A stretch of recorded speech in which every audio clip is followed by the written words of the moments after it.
네, 이번 사고도 인재라는 이야기가 또다시 마음을 아프게 합니다. 관련된 자세한 소식은 뉴스A 시간에 다시 전해드리겠습니다. 저희가 준비한 첫 번째 소식으로 달려가겠습니다.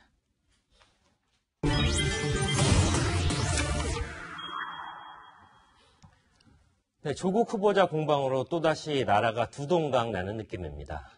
내년 총선을 앞둔 정치권도 사활을 건 정쟁에 골몰하고 있습니다. 부산과 서울에서 장외 집회를 연 자유한국당은 문재인 정권 심판을 주장하고 나섰고 청와대와 민주당은 조국 임명 강행 의지를 분명히 했습니다. 스튜디오에 모신 패널분들부터 먼저 소개하겠습니다. 이도훈 문화일보 논설위원, 강선호 전 민주당 부대변인, 김태현 변호사, 그리고 김상일 시사평론가 나와 있습니다. 어서 오십시오. 안녕하세요. 안녕하십니까. 네, 석 달여 만이죠. 자유한국당이 장외 집회를 재개했는데요. 이틀 연속 했습니다. 거기서 아주 독한 독설들이 흘러나왔는데요. 직접 한번 들어보겠습니다. 이 정권 반드시 우리가 물리쳐야 되겠죠. 그렇습니다. 거짓말 정권 이겨야 되겠죠. 그렇습니다. 좋은 것만 우리가 다 할 수 있는데 이 정권 얼마나 거짓말 많이 했습니까? 우리 국민 속았습니다. 나도 속았습니다. 여러분도 속았습니다. 이 정권 심판해야 합니다, 여러분. 조국 후보는요, 사상적으로 위협입니다.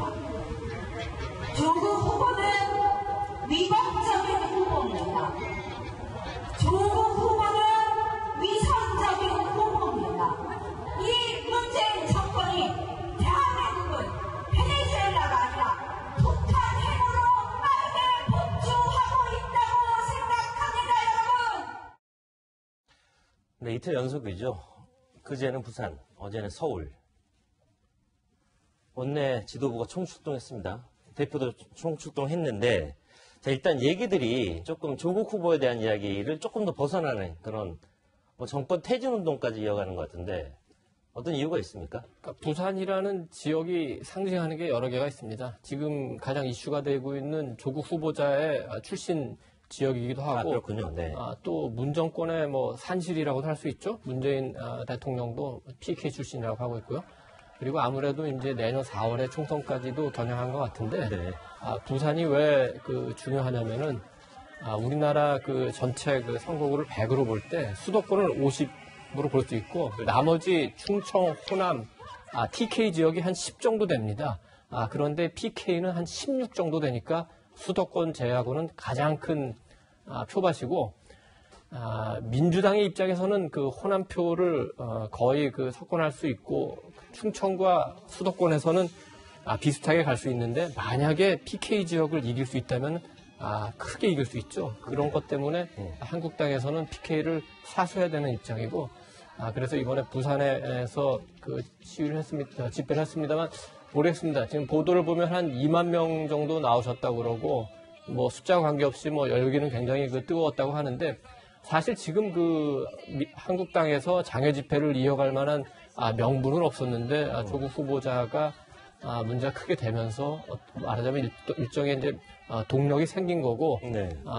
수도권, 그 다음에 부산, 앞으로도 아마 영남 지역에서 계속 또 집회가 이어질 것 같은데, 네. 민심에 어떻게 변화가 일어날지 한번 좀 두고 봐야 될 것 같습니다. 네, 강선호 부대변인. 네. 결국 이제 조국 후보자에 대한 어떤 문제점을 제기하면서 그걸 가지고 이제 정권의 어떤 인사난맥상, 그 다음에 정권의 어떤 실정, 이런 것도 심판하겠다, 이런 프레임 아니겠습니까? 어떻게 국민들의 귀에는 자, 그런 내용들이 잘 전해질까요? 어떨까요? 처음에 자유한국당이 장애 집회를 하겠다고 했을 때는, 이 결심을 했을 때는 조국 후보자 지명 이전이었습니다. 그래서 네. 그때 황교안 대표가 뭐라고 이야기했냐면, 우린 장애 투쟁도 할 거고 원내 투쟁도 할 거고 정책 네. 투쟁도 할 거다, 여러 병행하겠다 가지를 그랬죠. 다 하겠다고 이야기를 했었어요. 네.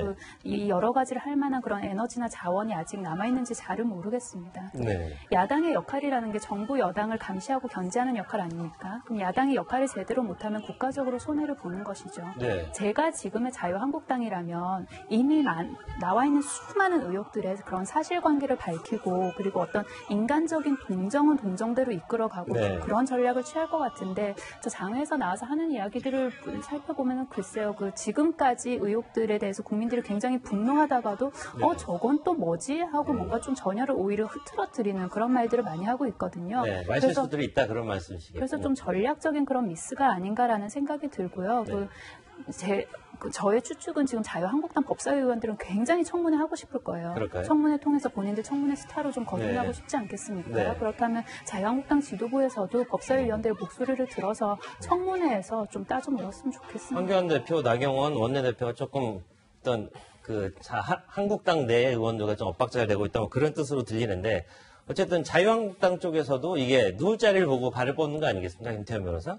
뭔가 국민들의 여론이 호의적이기 때문에 이걸 강력하게 밀고 나가는 것이고 뭐 물 들어올 때 노조라는 말도 인용이 됐었는데 어쨌든 그 부산 민심도 약간 조국 후보자에 대해서는 조금 호의적이지 않은 상황 아니겠습니까? 근데 이게 여론 분석을 잘해봐야 될 거예요. 그런가요? 그러니까 어쨌든 자유한국당이라는 당, 이 그릇 자체가 지난 탄핵 이후에 대선 지방선거를 보면서 사실은 유권자를 외면을 받은 건 사실이에요. 네. 지난 지방선거 때 불경 그렇죠. 다 지지 않았습니까? 참패한 겁니다. 네.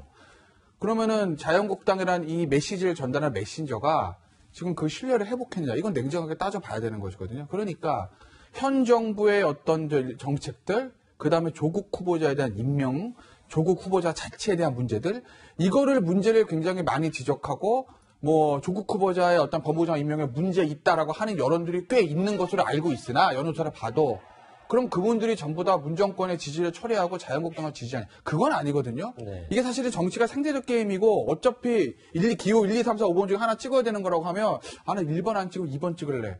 문재인 정권대 안 찍을 거면 누구 찍지? 그러면은 제1야당인 보수야당은 자유한국당 찍어야지. 이렇게 돼야 되는데 앞선까지는 지금 어느 정도 된다고 볼 수도 있으나 그게 넘어오는 건 아니에요. 자유한국당의 지지 쪽으로. 그러니까 자유한국당 이 전국을 굉장히 조심스럽게 운영을 해야 된다는 거죠. 아마 문재인 대통령이 대북 관계가 유리그릇처럼 깨질지도 모르기 때문에 조심스럽게 다뤄야 된다. 이 얘기 하시지 않습니까? 네. 똑같아요.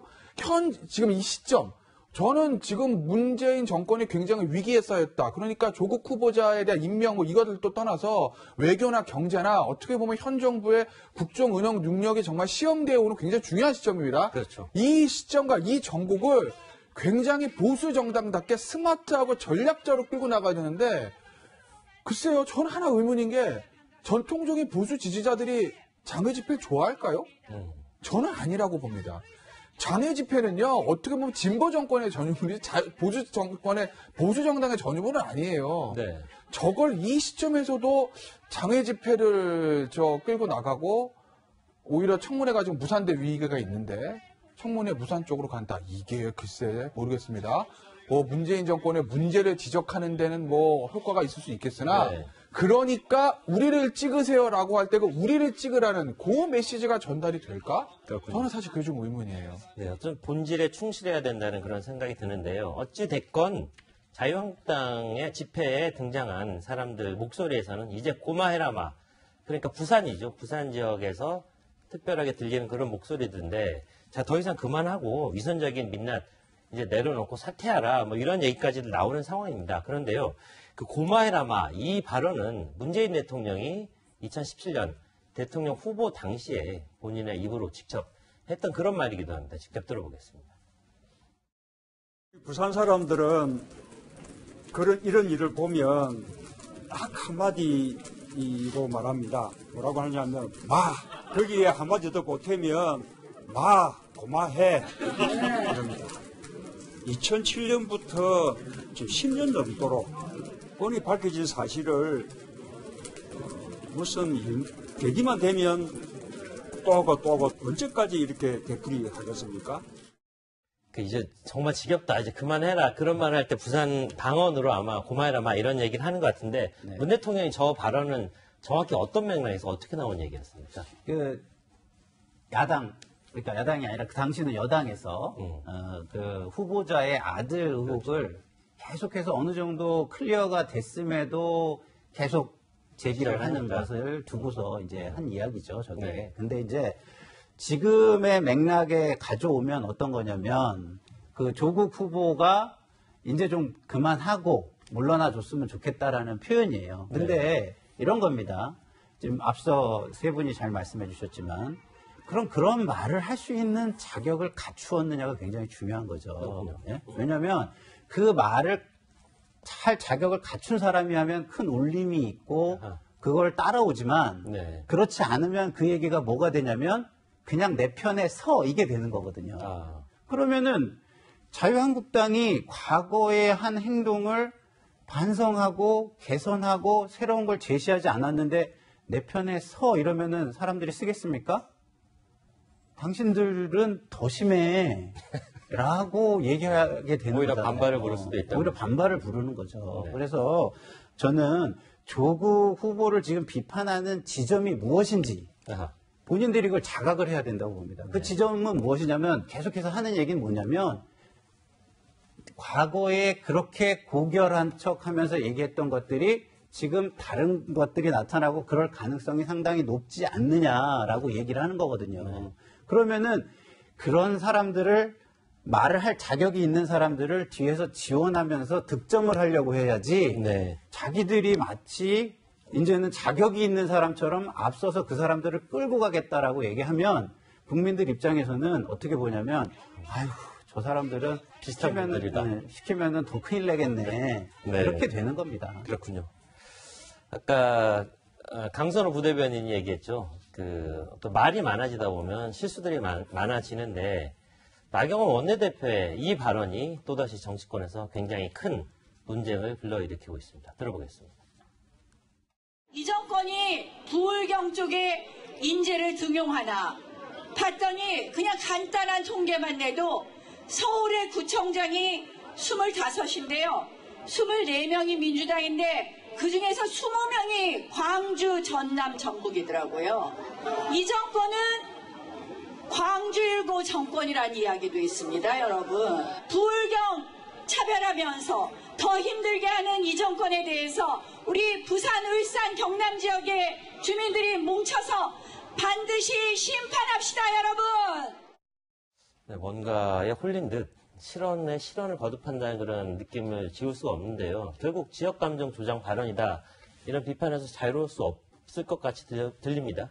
일단 그 옳고 그름을 따지기에 앞서서 네. 저 말은 팩트 자체도 틀린 것 같습니다. 그런가요? 네.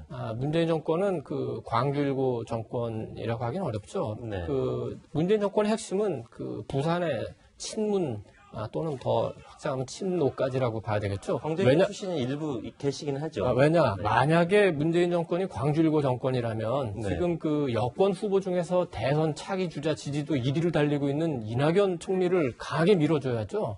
그렇게 되면 호남표도 더 확실하게 얻을 수 있고 그러면 네. 진짜 진짜 광주1고 정권 호남 정권이라고 할 수 있죠. 네. 그런데 실제로 그런가요?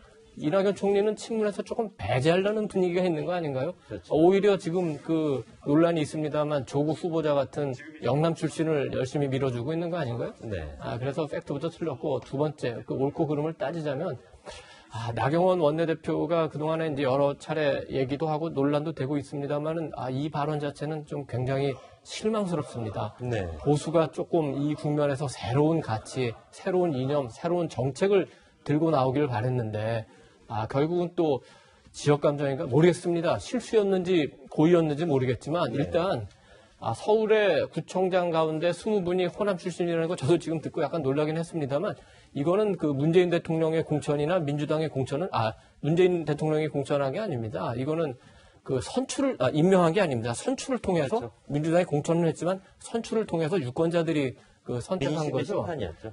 네. 그리고 나경원 그 원내대표의 지역구에도 제가 알기로는 그 호남 출신 분들이 굉장히 많은 걸로 알고 있는데 왜 저런 얘기를 했는지 굉장히 조금 실망스럽고 아마도 그 논란이 되면은 약간 뭐 반성을 할지 어쩔지 모르겠습니다만 다시 한번 입장을 밝혔으면 좋겠고 만약에 이번 선거도 또 앞으로의 전국도 지역을 통해서 뭔가를 해보겠다 이렇게 생각하면 제가 생각엔 굉장한 오산이라고 생각합니다. 네. 네. 뭐 그래서 그런지요. 한 포털 사이트에서는 나경원 원내대표에 대한 검색어들이 굉장히 많이 올라오고 있는데 강선호 부대변인 어떤 네. 겁니까?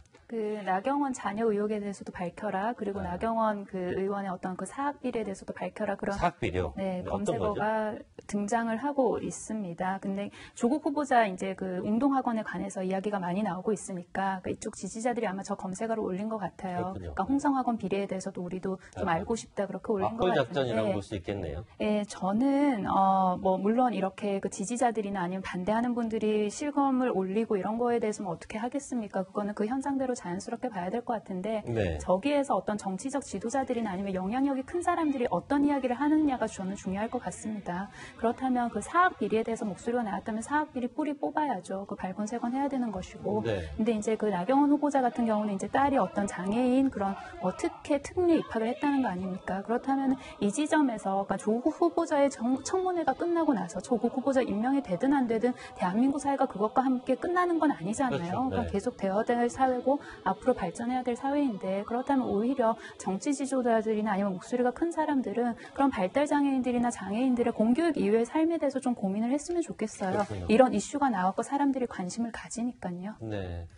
나경원 원내대표에 대한 비난이 자업자득이 아닌가 하는 그런 생각도 드는데 여튼 본질과는 조금 다른 내용이 다시 한번 재소환되는 그런 느낌은 듭니다. 그런 가운데요. 야당의 원내대변인 김정재 의원이죠. 원내대변인의 이 발언 역시 또 하나의 어떤 논란을 일으키고 있는데 김태현 변호사 내용을 좀 소개해 주시고 어떤 맥락이었는지 좀 말씀을 해 주시죠. 곤란한 건 절 시키세요. 어제 김정재 원내대변인 네. 발표를 했습니다. 뭐 그냥 화면으로 보시고 시청자 여러분 읽으시면 뭔가 이렇게 좀 뭔가 약간 19금적인 단어인데 그런가요? 네. 뭔가 조금 이게 좀 성희롱적인 좀 냄새가 나는 것들이 있어요. 네, 스스로를 위로하라. 네, 그래서 본인들 입장에서 보면 네. 김정재 입장에서 보면 분명히 그런 시비가 걸릴 수도 있으니 아마 한자어를 갖다 쓴 것 같아요. 네. 나는 약간 이게 성적인 의미로 쓴 게 아니라 그냥 말씀하신 대로 스스로를 뭐 위로하라 이런 뜻으로 쓴 거다라고 이제 해석을 해서 그래서 한자어를 갖다 쓴 것 같은데 네. 근데 굳이 저 단어 안 써도 되잖아요. 한자어까지 저거 왜냐면 논평할 때 보면 아시겠지 한자어 쓰면은 저 아래야 그 한글파에도 한자어 고르면 귀찮잖아요. 굳이 저렇게 안 하고 다른 단어를 썼어도 되는 것이거든요. 스스로를 위로하라 했으면 문제가 안 예를 있을 들면 수도 있었겠네요. 더 이상 국민의료가 사무실에 꼭 보며 그냥 반송하라 뭐 이래도 되는 거고. 근데 굳이 이제 저 단어를 써서 네. 성희롱적인 조롱적인 의도가 있는 것 아니냐라는 조금 비판을 받고 있죠. 저도 사실 어제 저 논평을 네. 보자마자 딱 드는 생각이 왜 이 단어를 썼을까? 한자어까지 갖다 해가면서 다른 단어로 하면 되지. 네. 오해를 살 수 있을 텐데. 아까도 말씀드린 굉장히 조심스럽게 지금 운영을 해야 됩니다. 자유한국당이라는 이 메신저가 신뢰를 완벽하게 얻고 있는 메신저가 아니에요. 예전에 노무현 전 정부 시절에 노무현 전 정부가 굉장히 저 보궐선거마다 참패하고 당시에 한나라당이 꽉 뜨고 있을 때는 그 당시엔 대안이 한나라당 거의 유일무이한 대안이었기 때문에 그 당시는 사실 어떻게 보면 좀 무리하다 싶을 정도의 강공을 해도 되고 사학법 추정제, 장애 추정제 했습니다. 그것도 해도 되지만 지금은 그런 정국이 아니다. 지금 아까도 말씀드렸듯이 경제 안 좋고 외교 안 좋고 북한 문제 안 좋고 인사 문제 안 좋은 상황에서도 대통령의 지지도는 40대 후반을 유지하고 있다. 이게 가르치는 메시지가 뭔지를 자유한국당 지도부가 명백하게 알아야 내년 총선도 해볼만 하고 다음 대선에서 정권 재창출도 가능한데 그게 아니라 지금 있는 뭐 본인들의 어떤 이런 저 지도부의 어떤 전략대로 그냥 장애투쟁을 하고 밀고 나가면 글쎄요. 총선 대선의 결과는 불보듯 뻔하다. 저는 그렇게 봅니다. 네, 김태현 변호사도 강하게 비판을 해 주셨는데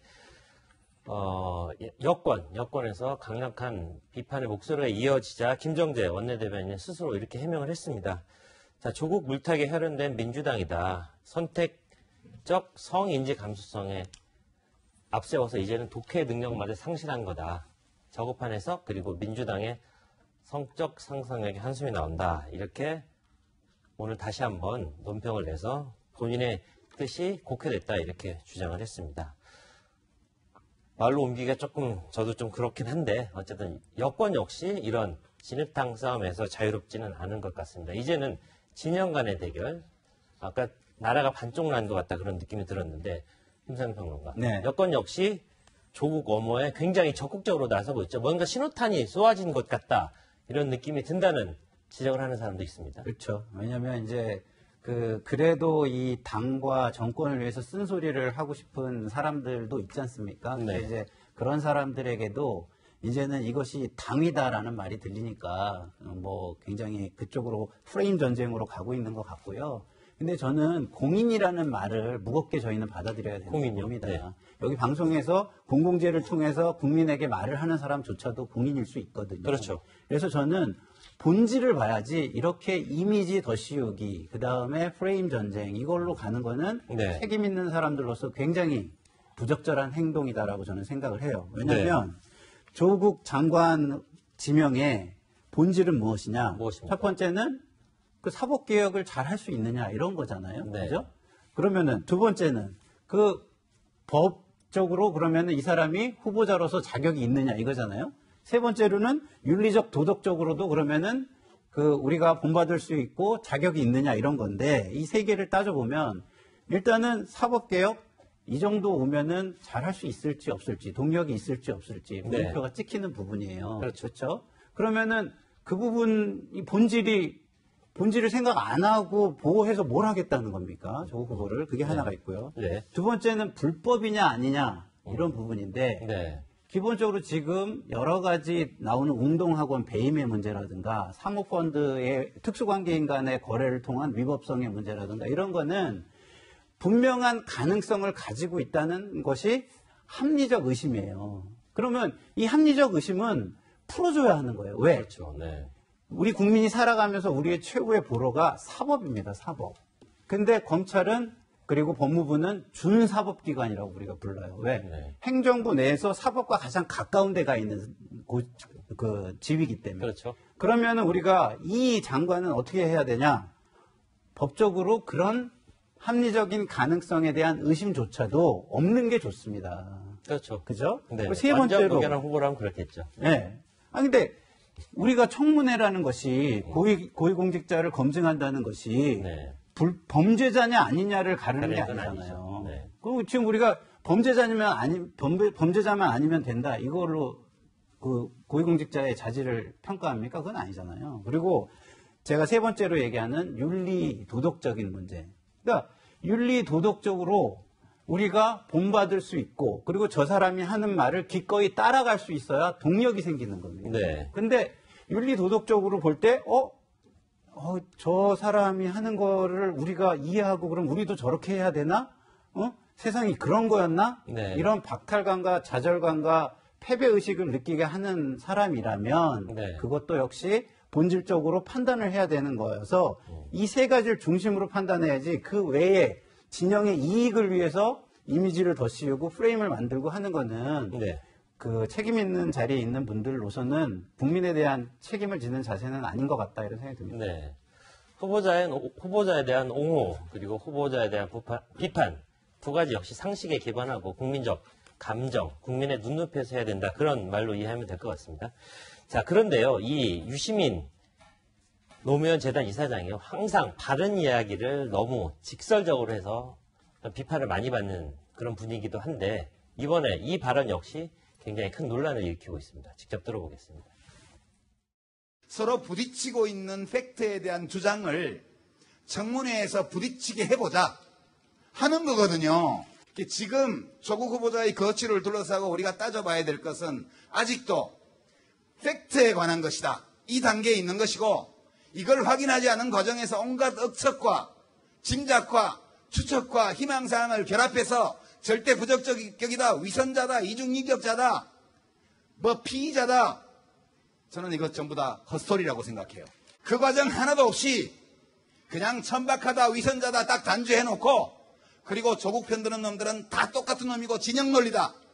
이거는 횡포죠. 반지성주의고 선동이에요. 팩트로 하여금 말할 수 있는 기회를 부여하라. 아까 곤란한 점을 자꾸 김태현 변호사한테 한다고 했으니까 강선호 부대변인한테 한번 해볼게요. 네. 저 발언은 어떻습니까? 이성적인 겁니까? 유시민 이사장이 하고 싶은 말은 아직까지 그 의혹이 뭔가 팩트로 규명되지 않았다는 거에 대한 어떤 그런 걸 좀 네. 짚어주고 싶었던 것 같습니다. 그 이번 발언 말고 그 전 발언에서도 검찰에 대해서 한 발언이 있고 언론에 대해서 한 발언이 있고 그렇죠. 그렇지 않습니까? 그럼 언론에 대해서 했던 발언은 물론 그 발언의 단어나 아니면 표현 자체는 국민들 각자 판단에 맡길 수는 있겠으나 그 네. 본질은 그거였던 것 같아요. 그러니까 의혹에 불과한 일이고 그리고 일방적으로 제기되는 의혹만 보도되고 있는 것이 아닌가. 그러니까 사실 좀 그렇지 않습니까? 조국 후보자 청문회 준비단에서 입장을 계속해서 내고 있습니다. 그 팩트에 관한 입장을. 근데 그게 잘 들려지지가 않고 있어요. 그래서 뭔가 좀 기울어진 그런 언론 환경에 대한 그런 불만을 조금 이야기를 한 것 같고요. 그리고 유시민 이사장처럼 저렇게 영향력이 큰 사람들은 조금 더 아까 말씀드렸다시피 큰 이야기를 해주셨으면 저는 좋겠습니다. 조금만 그 보충을 급하게 끼어들었습니다. 말씀하세요. 그러니까 그 지난번에 그 김어준 씨 방송에서 한 얘기도 그렇고 네. 어제 봉화마을에서 한 얘기도 대단히 부적절하다고 봅니다. 부적절하다? 네. 우리 하앵커가 용어가 좀 그래서 직설적으로 이라는 말로 표현했는데 이전에 그 김영춘 전 해수부 장관 김영춘 의원이 한 말이죠. 네. 너무나 옳은 소리를 너무나 네 가지 없다고 하나요? 이렇게 네, 그 발언을 하기가 좀 곤란합니다, 지금. 말을 했는데 네. 그저께 그다음에 어제 발언은 그 내용도 사실 적절하지도 않고 말하는 방식도 그 김영춘 의원이 지적한 대로 네. 굉장히 부적절했습니다. 첫째, 그 부딪히는 팩트가 맞서는 상황이라는데 우선 그 조국 후보자 딸이 그 제일 저자로 등재된 거는 명백한 그게 그 불법, 처벌받을 불법인지 모르지만 도덕적으로 잘못된 거고 장학금 받은 것도 그 자체로 굉장히 부도덕적한 겁니다. 그리고 그 빌라, 해운대 빌라도 적어도 지금 증여세 탈루라는 불법이 이미 드러나 있고 수사에 따라서는 그게 그 차명 거래로 바뀔 수가 있고 그건 민정수석으로서 대단한 그거는 잘못된 행위입니다. 그래서 위선자 비판이 굉장히 그 부적절하다고 하지만 지금 조적조라고 이전에 그 조 후보자가 해왔던 말을 본인 스스로 다 위배하고 있어서 아주 명확하게 위선적인 행태가 드러나는 거 아닙니까? 네. 그리고 특히 그 헛소리라는 말은 참 어떻게 그 지금 그래도 정치인의 한 분인데 이렇게 할 수 있는지 모르겠는데 지금 국민의 60%가 3분의 2가 지금 조국 후보자는 부적절하다고 얘기하는 거 아닙니까? 네. 대부분의 언론들이 여러 가지 문제점들을 지적하는 거 아닙니까? 그런데 거길 향해서 헛소리라고 하면 그런 독선과 오만은 도대체 어디에서 나오는 건지 굉장히 그 실망했고 몇 가지 약간 그 정치적인 그 고려 같은 거는 뭐 조금 생각이 되는데 뭐 그것까지 장하게 말씀드리지는 않겠습니다만 아무튼 굉장히 그 부적절한 발언이고 저런 발언이 오히려 조국 후보자나 문재인 대통령에게도 별로 도움이 되지 않는다고 생각합니다. 네. 강선우 부대변인의 발언이 중간에 끊겼는데 반론의 기회는 잠시 후에 다시 드리겠습니다. 청문회 관련 이야기를 할 수 있기 때문입니다. 다음 두 번째 주제로 이어가겠습니다.